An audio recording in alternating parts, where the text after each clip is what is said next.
our next session, which is all about digital technology. I'm pretty sure that if I were to do a show of hands, 100% of us would have a phone, if not two, in the room, and maybe even a device, a laptop, a tablet, and so forth. So if we look to the ever-expanding digitalization, we can ask ourselves this question. Can our vast digital networks go beyond simply connecting humanity, but also fostering a greener, more inclusive, more sustainable world? From emerging technologies such as the Internet of Things, 5G, artificial intelligence, and more. All of these have the incredible potential to not only accelerate but amplify systems and sectors that already exist, such as agriculture, healthcare, transportation, and much more. Now, what's exciting is that not only do they have the opportunity to amplify, they can also revolutionize and bring more sustainability whilst minimizing our carbon footprint. Introducing the session on digital technology, accelerating a sustainable transition through connectivity and creativity. Leaders in this space will discuss the transformative power of digital technology and telecommunications to craft a future where every digital interaction accelerates our journey towards a sustainable planet. Let me introduce to you our speakers. Dr. Tony Bates, CEO at Genesis, Ms. Natasha Frank, founder and CEO at E.ON, Mr. Greg Jackson, founder and chief executive at Octopus Energy, Ms. Kate Callett, founder and CEO at Armani, and our moderator for this session, Mr. Tom Inskip, president at Affinity Global. Ladies and gentlemen, let's give them a big round of applause.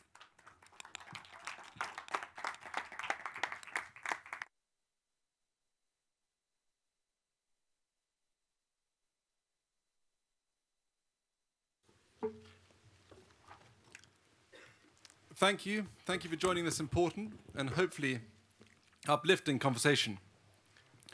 We're all here because a few years ago, we together agreed to limit global warming to 1.5 degrees by 2050. And in order to achieve this, we're going to have to halve carbon emissions by 2030. So we have 7 years left. And today, this panel, made up of brilliant pioneers and leaders from the business community, are using technology to drive sustainability and accelerate sustainability so we can achieve this goal.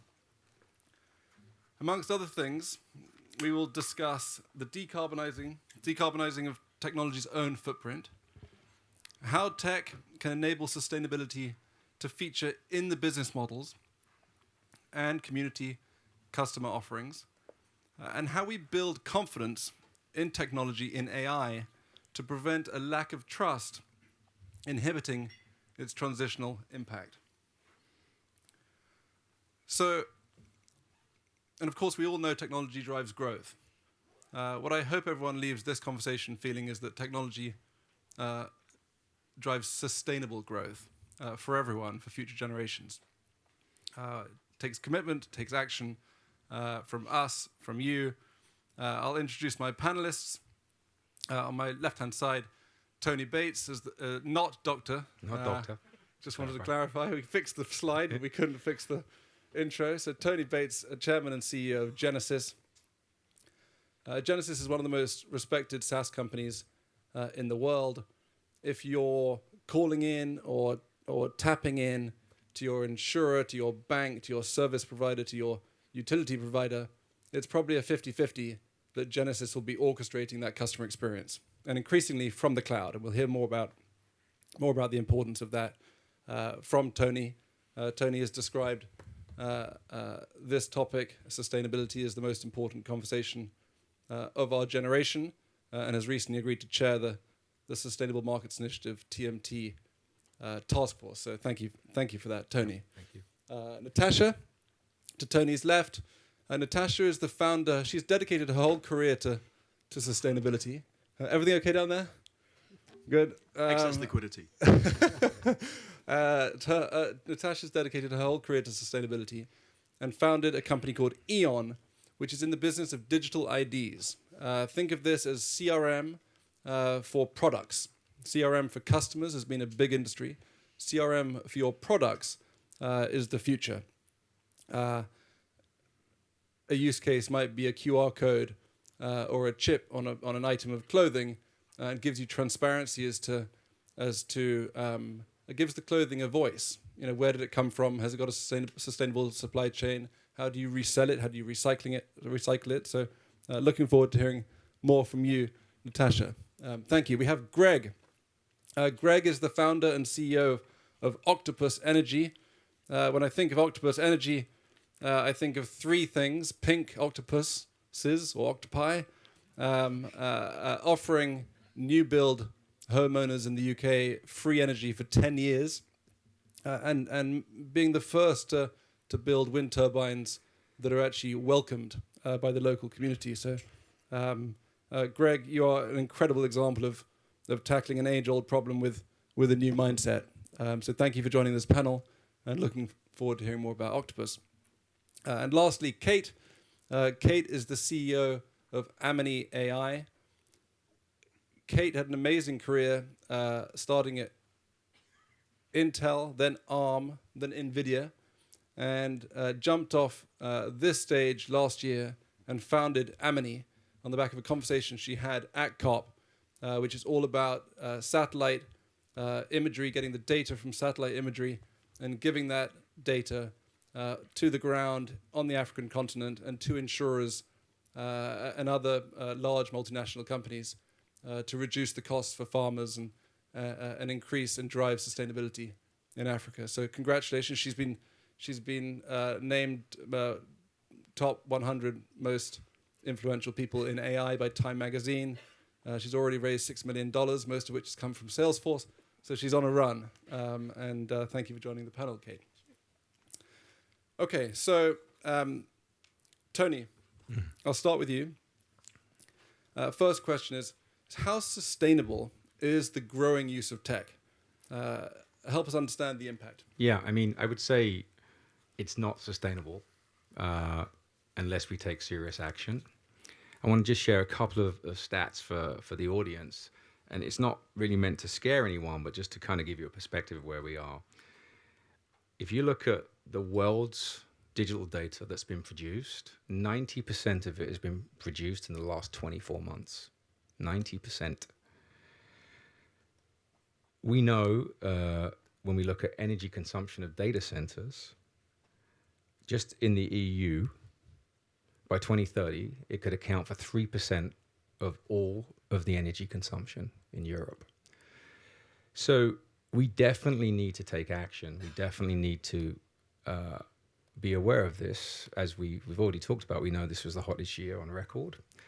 But what I want to tell you is that I'm quite optimistic, because in my business, as was described, we have been in this transformation to a SaaS company.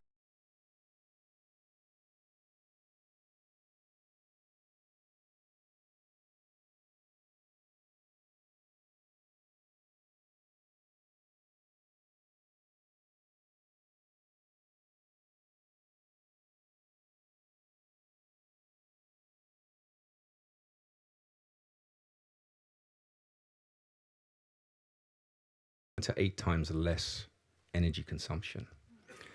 And if you think about all of the software deployment around the world, we talk a lot about cloud today. We're in very, very early innings of that. And so one sort of plea I would put out there as people think about transformation, we talk about digital transformation, you think about using digital technology, there's a lot of sort of sometimes concerns about moving to the cloud. But from a climate impact point of view, every one of those large cloud players is already committed to net zero by 2030. And then you get on top of that, this massive economy of scale. So we at our company are really pushing that, not just because it's good for business, it drives innovation, but it really has a tangible impact on the planet. So I think, just to sort of put a technology slant on it, we are not going to be able to stop innovation. There's going to be more data created. There's going to be more need for energy. But there are already great architectural ways to improve the efficiency. And then on top of that, there's technologies that are coming to make that even better. And technology companies and telecom companies Can you give some examples of where they themselves are showing leadership in addressing their own sustainability impact? Yeah, I mean, I'll maybe just start with us. I think we were a very strong on-prem company, and as I was making this transformation, it became really clear that we could have a broad sustainable impact, as I talked about. But it really starts from the top. It really starts with a mandate that says that this isn't just, something you put on a slide. This has to be a top-level business metric. I think about sustainability, and by the way, we'll talk maybe more about it, goes beyond just the planet in terms of global warming. It goes on how you give back to the community and so on. But we treat it at the same business metric as I treat profitability, or I treat revenue or growth or customer acquisition costs. And what we do is we review this in our monthly ops review. And we have goals. We set out a stated mission. We put out a sustainability report. And we put real executive power behind it. I'm very grateful that actually my chief sustainability officer managed to find a way into this a great forum. And it really is about planting that flag and sticking with it and showing the results and measuring them and being transparent in your measurements all the way to scope 3. And we're very proud of our sustainability report. And we see that a lot in technology companies. As I mentioned, I think the other thing you really see very tangible is actually the commitment of the large hyperscalers to really use renewable energy, clean energy, get to carbon neutral by 2030. And I would say the last thing is that maybe just to touch on why it's so important, it's also very important from a business context. If we just look at sort of our world, there's a lot of RFPs. Just in the last 6 months, $75 million of just pipeline was based on having a tangible and evidence-based sustainability plan. So that's just in our space. I think you see a lot of technology providers looking at that. I think telco, obviously they have a lot of infrastructure, so I can't speak directly to it, but I do think that as an industry, we are committed to use technology to drive sustainable outcomes. Yeah, and I think this is the segue between you and Natasha, which is the common ground around transparency and accountability.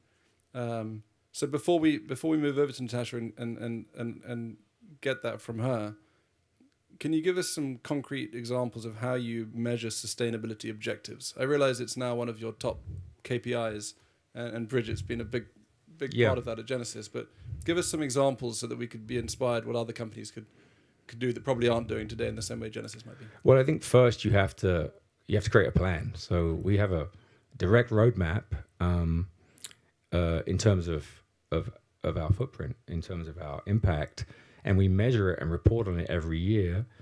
And if we're behind, we will buy offsets. We one of the founding groups that work with Rubicon as an example. If you haven't worked with them, it's a sort of marketplace where you can actually pick the type of way you want to offset.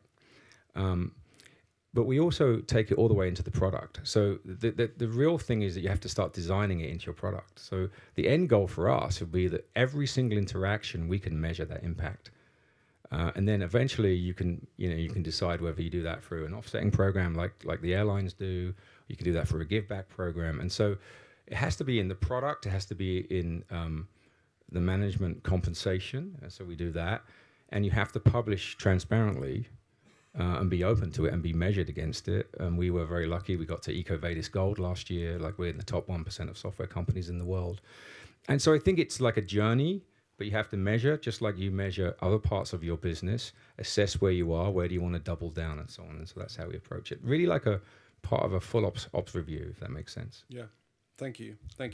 Natasha, tell us about digital IDs and the sustainability benefits from a broad adoption of digital IDs. Yeah, sure. Hello. So digital ID is perhaps a new term. You may have to come a little bit closer. Closer? Yeah. Or bring it closer to you maybe. But Is that better? I think it's better, yeah. Okay. Sorry about that, everyone.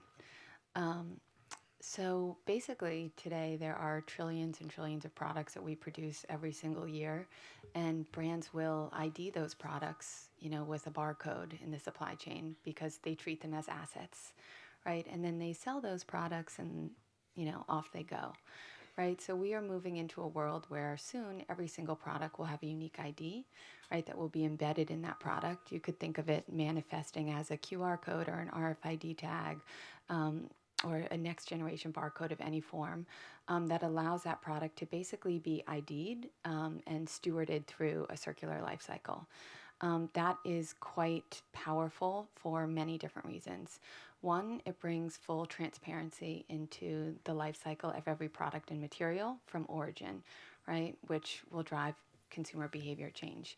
But two, what's perhaps most, I'd say, revolutionary about it is it's changing the business model of the industry, in that brands can now start to manage and monetize their products through new business models such as resale. So I'll give you a concrete example, because the digital ID, or you'll hear the term digital product passport as well, used interchangeably. It's becoming law in the EU in the next few years. So every product will actually be required to have a digital product passport. So as a consumer, you'll be experiencing these very soon. But an example of how this might work, for example, so Eon's a technology company. We work with brands, from, Chloe to Coach, right, to H&M, both luxury and mass market, to enable them to digitize their products. And so when they create that product, we basically create that digital birth certificate for that item, complete with all the information. And then a tag gets embedded in that item. Now that product moves through the supply chain, right, track and trace. When the customer receives that product, they can scan that product and access all the information. And then most importantly, when the customer is ready to resell that product, they can also scan that product. And for example, with Chloe, the customer can scan that item and instantly upload that item for resale into a resale marketplace like Vestiaire Collective, right, or any partner of choice. And so if you think about how easy we've made it for people to buy, right, you have one-click buy. Now what Eon's enabling is new circular services such as one-click sell.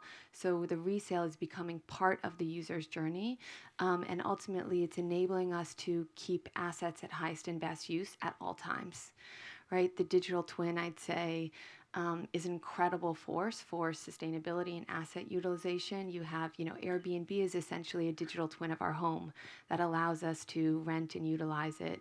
Now you'll have digital twins moving into every physical product, which will enable these new circular models, but also start to bring intelligence to the entire life cycle of products post-sale. And what the EU is after, which is an incredibly progressive piece of legislation, is actually designing, extended producer responsibility and legislation schemes based on the life cycle of those products and whether they were actually resources that were regenerated. So in the case of Tony or Greg, the expectation is logic will prevail. People want cheaper energy. People want cheaper software. And in your world, are the commercial benefits significant or sufficiently significant to drive mass adoption, or is legislation the right catalyst to get people there? And we realize you've done some great work on that front in Brussels. So help us understand the balance between logic prevailing and commercial incentives working versus legislation. I think it's hard to change anything within a large organization. So the legislation is definitely creating this tipping point for why brands have to do this now, right? But I do think in the next few years, we'll look back on it and we'll be like, oh my God, so obvious. Of course, every product has an ID, right? How could you create a product without it? But what's very interesting, and also once brands have ID, it actually ends up being much more profitable for them with their products, but it is a different financial model to some extent, right? So, but this is the part that actually, at Eon, we really believe that product ID is one of the biggest leverage points into a sustainable future for fashion as well as other industries, is because you can create new revenue streams for brands that decouple the business model from resources. So what do we mean by that? Now when a fashion brand is just like many other industries, the CFO looks at point of sale. So their business model is solely based on production of the most volume of products. And basically they have one chance to monetize that product at point of sale, right? Now with product ID, they can actually generate revenue through the life cycle of that item. So it changes that, but the CFO is currently only tracking that initial point of sale, right? So now we are actually looking at saying, okay, CFO, if you invest slightly more in these products, these materials, you can recapitalize on that through the lifetime value of the item, right? It's quite obvious that, when you use a system like Salesforce, you identify the customer and you measure the customer lifetime value. We believe at Eon that very soon, using the Eon platform, brands are starting to measure their product lifetime value and increase the profitability of each and every product that has a more circular life cycle. And it's really exciting to see how that's changing the way brands think about their business models, the life cycle, how they design those products, and also the regeneration of those materials, because ultimately they can start to say, that's my cotton. And it's bringing those resources back in the loop. So I can see how that's going to be fantastic for brands. Ultimately, it'll be a better customer experience, drives a sort of sustainable shift in the way people operate. Help us understand a bit about how the customer experience is improved by the product customer lifetime value perspective versus the buy it once and who knows what you do with it perspective. Yeah.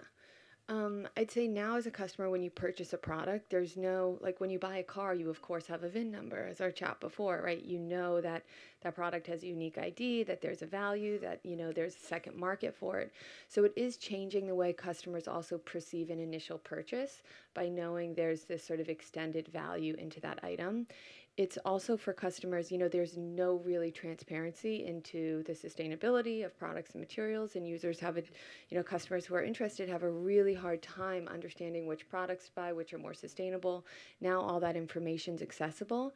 And the other thing is a resale experience is incredibly high friction, right? You're manually typing all the information if anyone's ever tried to post something on a resale platform, right? We've made it so easy for people to buy. We need to make it just as easy to engage in these new behavior patterns that are circular. And when we don't ask the customer to be more sustainable, but rather we just make it embedded in a more frictionless and a more valuable experience, that's when I believe that we'll really see the change at scale. And so we really look at this as just even if the customer is not interested in sustainability, they're going to want this one-click resale. They're going to want that service. They're going to want the ROI on the item that they buy. And so it's exciting to see those users who are not interested really engage with this too. I totally agree. So a question for Greg and for Tony, just related to what Natasha is saying, is Salesforce and others, I guess Oracle originally, Siebel, really invented customer CRM. And hopefully in a few years' time, we'll look back and we'll say Eon and others invented product CRM. Is there a future where the 360 view or the CRM for services can exist? Can you create a digital ID for a service, and that becomes an appealing feature for a customer? Actually, we had a chance to talk before. There's so many parallels. If you think about what we do, is we try to enable our customers to offer incredibly delightful, personalized experiences to their customers, and we do it at the moment of truth, at that moment of the real-time moment. Often it's a human to human. And the way to get there is to collect all this data and knowledge about the individual. What channel do they like? What happened last time? What's the history? What's the context? And I think the great unlock with this is a very similar parallel, which is that every brand wants to create loyalty with their consumer. And often the perception is that you create it with the brand, but in reality, you create it with the product. But the way it shows up often is through the service center, but the product goes wrong, and so it's a full 360. And so I think in many ways, you join these two together, and you really create something very powerful, which in the experience economy is what we all want. Yeah. We want personalized, empathetic experiences where we feel attached to the product or to the brand at a deeper level. I mean, I think one of the things that was an unlock we were talking about is, once you know the product, like at the bill of materials level, now you can actually feel connected intimately to that product versus it being opaque. And so I think there's a great intersection. I would just say in our industry, the the thirst and appetite for better and better experiences that are seamless, real time, is unstoppable in the digital generation and the new generation. And so I think there's a great intersection, and at the same time, this technology will be sustainable in terms of using, our types of technology, and then obviously what it could do in terms of the customer life cycle and the whole reusability of it. So it's pretty exciting to bring these two together. Greg, do you want to start with that, or do you want to maybe bring the lens back a little bit on Octopus, and then we can sort of get to how digital IDs and data could work in your industry. But there are so many ways that Octopus can bring benefits to customers. You've demonstrated that, but give us a few of the why you've chosen the path you've chosen. I mean, I think fundamentally the energy transition so far has largely been seen as a supply side change. So building wind farms instead of gas-powered stations or coal-powered stations, and solar farms. But if we take a supply-led approach, we completely fail to recognize that when you've got a different underlying product, you can have different underlying services. Let me explain. It's not always windy, it's not always sunny. So if you just dump solar and wind onto a grid, there are going to be times that you haven't got enough power, and times you've got too much. But if you understand consumers and how they use the product, actually their consumption can shift. They'll have the cheapest ever power, and it'll get cheaper every year if they can use more of it at the times it's windy and sunny. And the great news is that at the same time as we're changing how we generate electricity, we're changing how we consume energy. If you have a petrol car, your habit is you drive around till the tank's nearly empty, and then you go and fill up. But if you have an electric car, you get home, you plug in, and we just charge it when electricity is cheapest and most abundant. If you have an electric heat pump, it talks to our technology. It knows how long your home holds the heat, and it knows when the grid's going to be expensive or when there's going to be a lot of renewables available. And so it can slightly overheat your home, not enough that you'd notice, and then coast down for hours on end when there's not so much renewables around.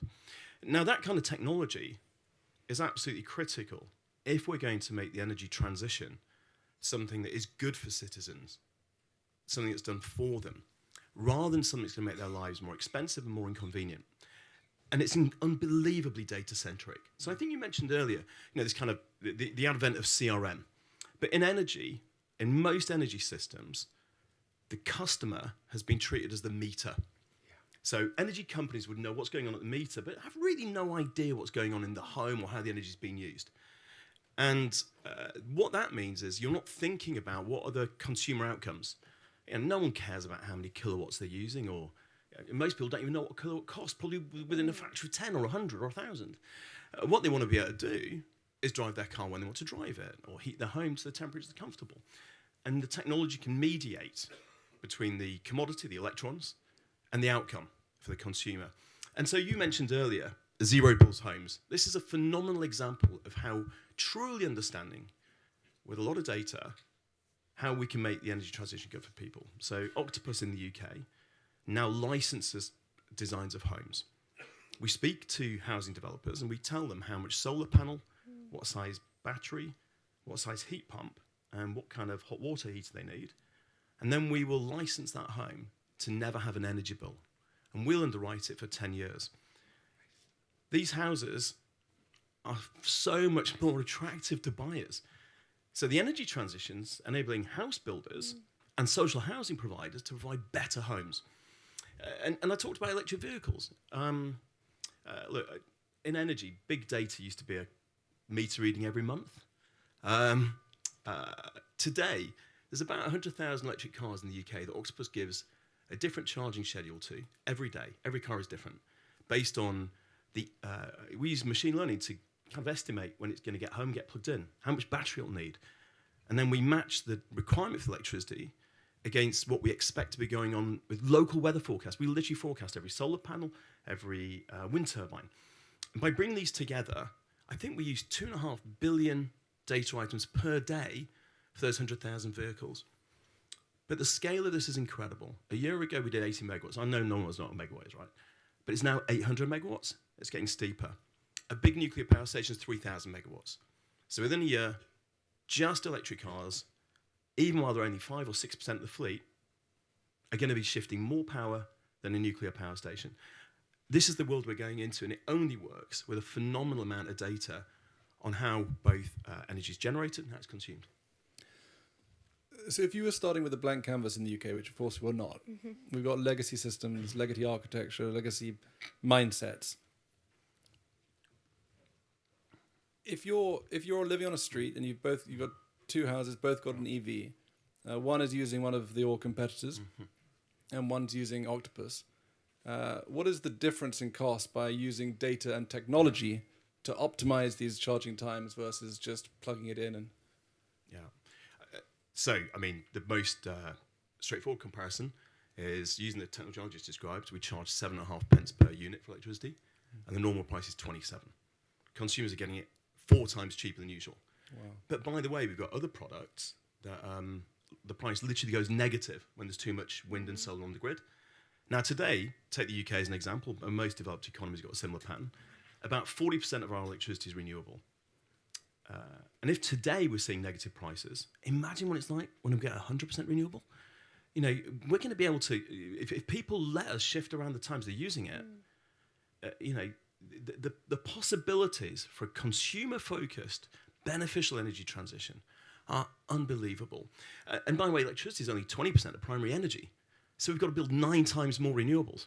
I mean, really getting this right, it's astonishing, isn't it, in a way, once you see these numbers, then we're not moving faster. Yep. And so you said, if we could start again, look, we're held back by legacy mindsets.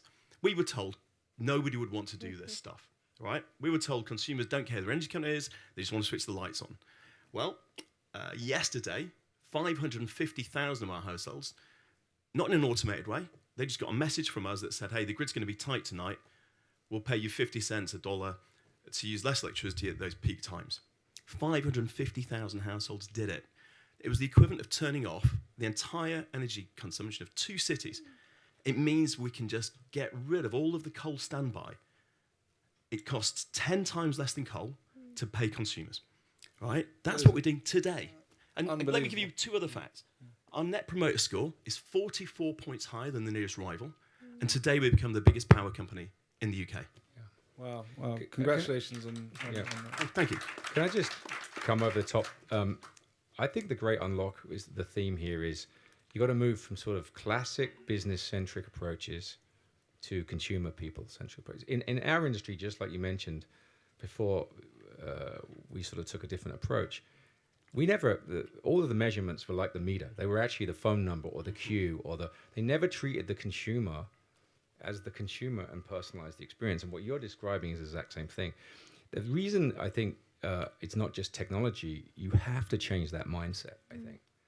You need the technology to give you the insight, just like you mentioned, you need all those data points, but you still have to change the mindset of your company to go from business-centric, it's important, you have to make profit, to people-centric. And I think that's really one of the beautiful things that technology can now enable, because you have so much data, you have so much transparency, so much access, and you can really personalize, and then people will get on board and they'll be part of the sustainability movement. Yeah, I think technology is the enabler. It is the solution. I think before you moved into energy, Tony, you've been a technologist all your life and you're still selling technology. You're selling energy, but prior to energy, you were writing enterprise software. That's right. Yeah, So Uber wasn't founded by cab drivers. It was technologists that could see how technology could change transport. The same for the vast majority of the great tech businesses are also great consumer businesses. And I think, look, I'm conscious. I want to hear from the rest of the panel, so I'm going to say one more thing, which was, look, I keep hearing this thing that we need to educate consumers. This is utter balderdash. It is nonsense. We need to educate companies and policymakers. Consumers are phenomenal at voting with their feet and their wallets when we give them the right products and services. But no, appreciate that, and we'll come back to you when we'll get Kate going on AI, and then we'll come back and see how everyone can relate to that point. So, Kate, as a starting point, help us understand the challenges. You've had an amazing year. Congratulations. Help us understand the challenges to scale satellite data-driven development in Africa. Oh, wow, that's a great question. Trickier to say than I thought. very tricky. How to get started first, and then after we can scale. But originally, when I came to COP last year and sat on a panel very similar to this one, I actually presented on the intersection of natural capital and deep technology, because what I realized, I had just moved from New York City to Nairobi, and I realized that Africa is at a unique intersection of three things. We're very abundant when it comes to natural capital. We have an extremely talented youth. And now we have access to AI and technological tools that we didn't have before.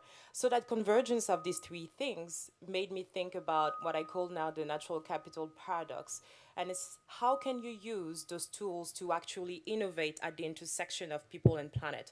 And if you want to do this at scale for a continent of more than 1 billion people who can in superficie fit US, Europe, the entirety of China, India, and so on, Africa is very vast. You need to do it at a scale that hasn't been seen before. One of the things that you mentioned around legacy technology is very important, because we are very fortunate that we don't have any legacy technologies, right? If you look at mobile money, for example, mobile money has been used in Kenya since 2012. It's been more than 10 years. It took COVID for us in Europe and the US to actually start using our phones to pay for something. So the opportunity, the challenges that we could consider challenge from in other parts of the world are actually an opportunity for the African continent. So when we started thinking about building the company, I went back home, incorporated actually the company the same weekend. The first problem we were trying to solve was, how can I help the corporates, food and beverage companies, cosmetic companies, apparel, understand the first mile of their supply chain? Because today there are three things that are coming for them, and I think you've all touched on this a little bit. One, the reputational risk. So consumers are putting more pressure on these companies to do the right thing and be more sustainable when it comes to their supply chain. The second thing is regulatory risk, right? Regulators in the EU, for example, with EUDR, are forcing these companies to understand how commodities are being grown at the first mile. And then the third one that we all know about, and that's why we're all here in this room today, is climate risk, right? Climate change is accelerating, and Africa is becoming a battleground for the climate, the fight against climate. So when you couple all these three things, we started thinking about, okay, let's build something that could help those companies fulfill those three risks for them, but also report on the risk for their supply chain. And when we started building the company, we actually realized there was no data. There's no data. Data for Africa is extremely scarce. It can be sitting in a minister's office in a paper format. How am I going to access that? It can be sitting in a research organization that will only open it if you have money, a lot of money to put in a program, and that's when they will open those data. Or that data is sitting within a satellite company who has built a constellation and deployed that, but is charging you to pay per square kilometer per image. And this is just nonsensical when you look at a continent that's so vast. So if we say that Africa is the battleground for climate, and at the same time the data on Africa is really scarce, how do we expect to actually be successful at combating climate change? So when we decided to build the company, we decided to pivot towards building that data infrastructure, that underlying data infrastructure that can understand any environmental and climatic condition at scale, because today they didn't exist. And talking about legacy technology, we started with existing satellite imagery from NASA and ESA and the European Space Agency, but we realized that actually if we really want to have the scale that we want, we have to go and deploy our own constellation of nanosatellites. So we are actually launching satellites, which is like that entire leapfrogging, very similarly that what you've seen with mobile money. But that's absolutely necessary if you want to build for the scale that the continent is. I was telling your story to a lady last night whose job it is to regulate satellites. And she was very keen that they're maneuverable. And I Yes. had to ask you if they're maneuverable. Not now, but I'll take that offline. But so to drive sustainability, Yeah. you need data. Africa's lacking data. Africa's also lacking infrastructure. So you got to go right back to infrastructure, which I guess is your experience over the last 10 years, and that may include satellites. How important is it for Africa? And it's a blank canvas. It's a really good point. I'd never thought of it like that. So it's a huge opportunity to be ahead of the pack. How important is it for Africa to have its own infrastructure to solve these problems? Yeah, we need data. So data is the start of every economic transformation. Without data, there will be no ChatGPT today, which we hear about every single day of the week. But because of that lack of data, I actually think that this is what has hampered Africa's development historically, because data creates transparency, transparency creates trust, and trust accelerates economic investments. And Africa is a place where trust right now is very expensive. Now, thinking about infrastructure, the continent, from a technology standpoint, historically has been a consumer of technology. So technology research, technology breakthroughs, research advancements have all been driven in the global north. So research labs, big tech, big universities, big tech, which I was part of, we've all been contributing to making a fracture in the world that we call the compute divide, which basically is a concept that says that most of the technological infrastructure, the compute infrastructure that's necessary to develop and deploy technology at scale is sitting in the same places in the global north. And the global south today is just a consumer of that technology, which in a way is absolutely true. But one of the things I would like to press on is that it's not because we've been consumer of the technology that we've not been innovating with the technology. It's all about removing our biases as to how innovation is being perceived across the world. You would think about AI innovation today being a new model, being OpenAI, putting out a new AI, but actually, what if you thought about innovation being a way, a place where AI is being applied in a different way, is being applied to impact people, is being applied to impact our planet, is being applied to support our communities. Technology is not an end, it's a mean to an end. Data, AI are tools that are made or built to make our life easier, make more informed decision making. So now, if you take this and actually move it into Africa, there's been AI innovation for a very long time. It's just not been in the way that we perceive AI innovation. And today, building that infrastructure, our entire dream is actually, if we go about solving that problem and building that infrastructure and generating gazillions of data, environmental data and climate data on the continent, we would love to have millions of developers, innovators, startups that are actually building on top of our platform and innovating themselves for their communities, because they know the challenges they face today. They just need to be equipped with the right tool and the right infrastructure to be able to innovate. Thank you.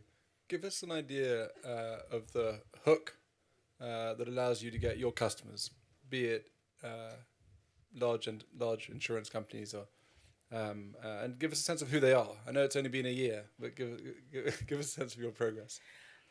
So we talk about data being useful across the value chain. So today, to give you a practical example, we're able to generate data at the ground level, looking at things such as soil health, crop health, looking at things such as water usage, floods, droughts, pest infestation, weather, humidity, you name it, any climatic and environmental conditions. We're able to generate this at a farm level, right? So now you take that data, you provide this to an insurance company. What is the insurance company going to do? They're going to take that data, design a product based on that data, because insurance is all about the basis risk. The more data you have, the better you can calculate the basis risk, and the better you can design a product that's adapted to a specific place. So they will design a crop insurance product to cover, for example, that specific farmer or a community of farmers. Then that same data goes to a bank. Now, what is credit scoring, which in most of our countries doesn't exist? It's all about understanding your behaviors as a spender, right?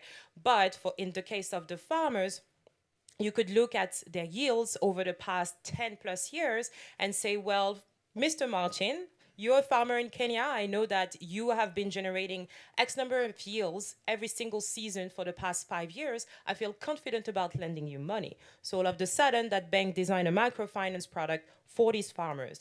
Then that same data we aggregate at a country level, and we just signed a strategic partnership with Barbados, which is away from Africa in the tropical belt, but that shows that the challenges are the same and the opportunities are the same as well. You aggregate that data at a country level and you're able to better forecast food production at an entire country level, but also understanding the impact of climate change on that specific country. And then that same data goes back to the large private sector companies who actually need it for the 3 risks I've mentioned earlier. But not only. What they're trying to do today as well is moving their supply chains from being sustainable to being regenerative.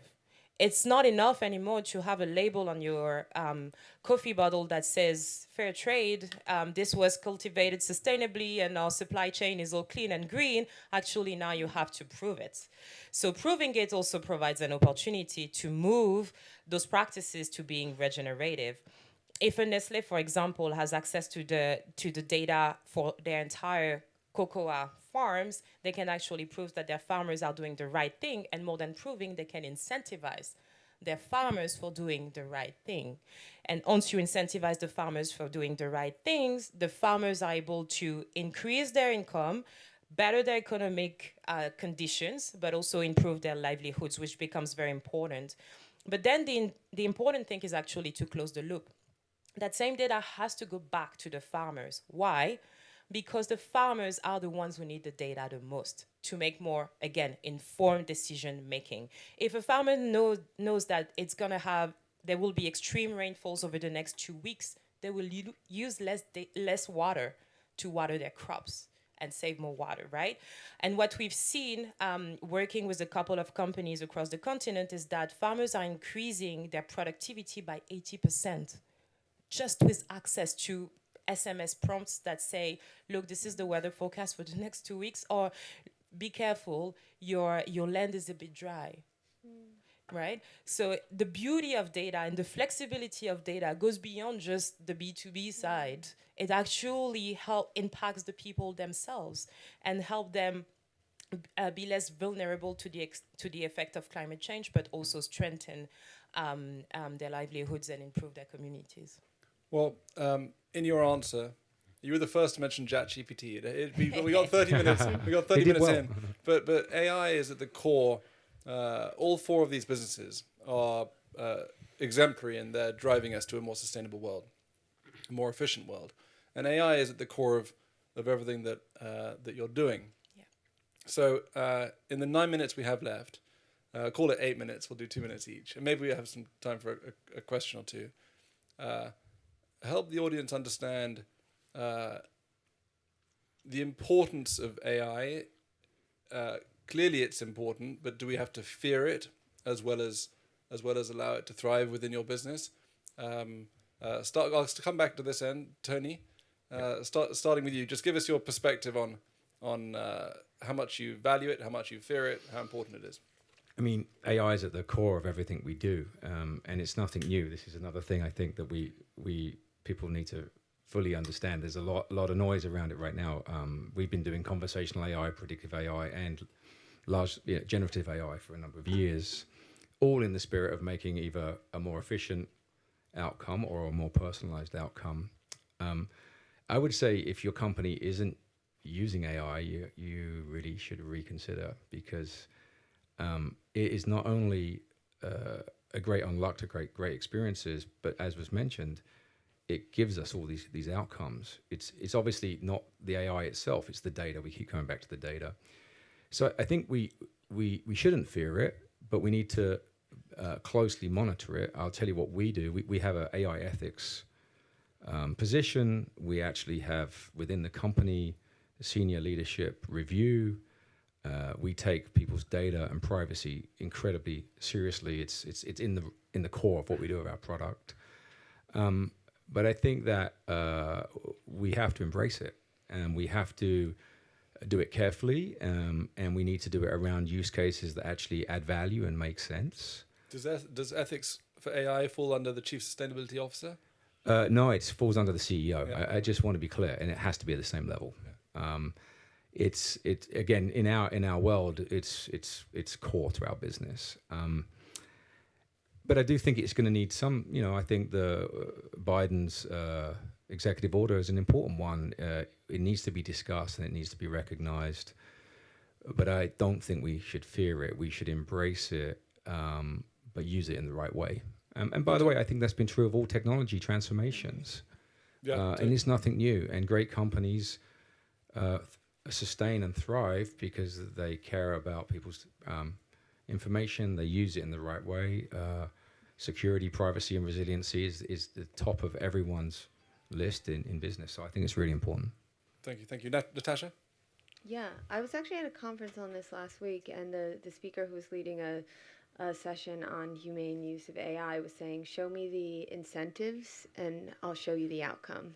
And I thought it was a really interesting way, and I think we've all talked here today about different incentive schemes, and I think that technology can be used well if it has the right incentives. And I think when you have new incentives like policy, like consumer, like business model shift, those can change those incentives. So it's important to develop those as that technology is being deployed very quickly. Octopus. So I feel like AI is probably helping you reach more customers faster. Yeah. I think, look, first of all, I think before we built Octopus as an energy company, we built a technology platform, Kraken. So we had a single data set that stores every meter reading, every payment, every transaction, including every email, WhatsApp, text message, and phone call, all transcribed. So that as we moved into the world of generative AI, we were able very quickly to start using that to serve customers better. We've just been through an energy crisis in many of the countries we operate in. And in fact, we're still in it. Customers needed far more support than ever before. And in order to deliver that, to recruit and train people takes a very long time. So although we're doing that, we decided to really accelerate our generative AI. And so I guess from about May of this year, 45% of all the emails, transactional emails we have with customers are essentially written by AI. So that's about 70,000 per day just in the UK. Emails written by AI have an 85% satisfaction rating. And one's written by a human who got 65%. So, and you might ask why that is. Of course, there's some selection bias. The humans will kind of decide which ones the AI is going to do and which they do. But there's also some non-obvious stuff. It's not smart FAQs. The AI can look at every aspect of a customer's accounts in no time, in a fractions of a second. Whereas a human will have to crawl over that to work out the root cause of an issue. So the AI gets to the issue faster and with more certainty than a human. We're now moving to the stage where not only does the AI write the answer, it also implements it.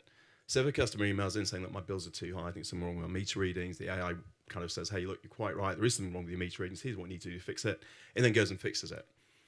Today, we always have a human in the loop, but actually, we're getting the AI to guess when it would be able to get it right or wrong, and to learn that. And so the pace of change really is that increasingly the AI will take on more and more of not only the communications, but the work.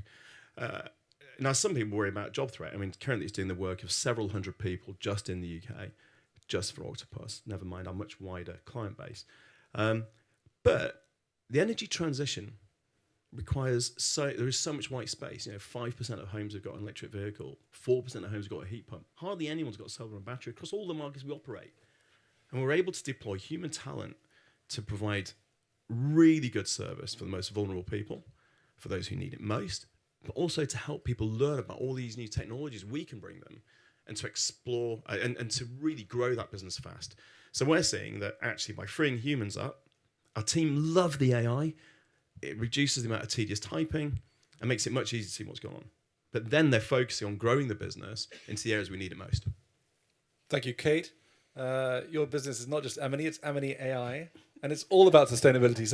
So give us. I guess we won't have any time for questions, but if you give us a 1-minute answer, and sorry to do that to you, then we might get one question from the audience. It's fine. I'm completely biased because I run an AI company, but I'm generally very optimistic about tech. I don't think it should be feared. I think it should be, the conversations should be started to be regulated, but also education. Education becomes the most important aspect of using AI.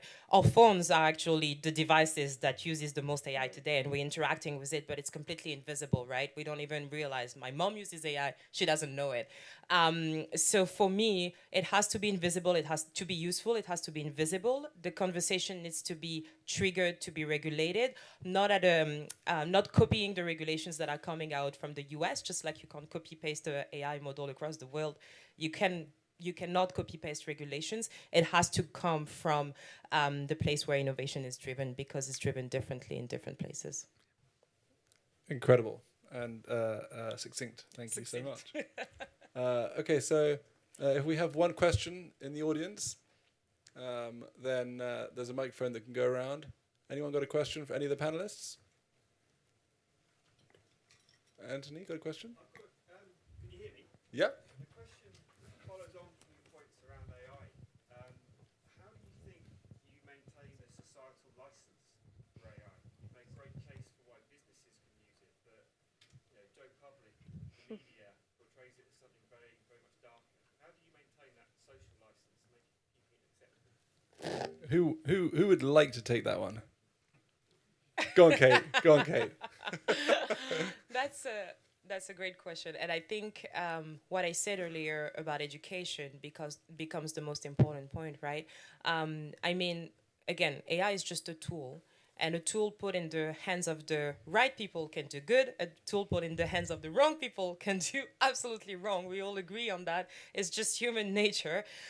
So I think we have to educate. I mean, the one day I got scared is when I went to visit my sister, who is still a student in Canada, and she said to me, one of my colleagues is using ChatGPT for everything. And I said, everything? Yes, everything. Does she understand that ChatGPT is not source of truth? Has she been educated on how to use this tool? And she said no. So now we have a problem. So I think it's on all of us to make sure we educate everybody on the opportunities, but also the dangers and the traps of this technology tool. Could I add one thing? I think the other part of it is we have to deliver great experiences that create viable use cases that give you better experiences, and we continue to do that. And we, whatever the regulations are, I think that gives you the license. This is true of all technology today. Who has a societal license to get access to data in social networks, but as long as people feel that they're getting value for that and they get educated, I think we can continue to do it. Do the right thing over time, and you build the trust. Thank you, panelists. Thank you for listening, everyone in the room, and see you again next year. Thank you.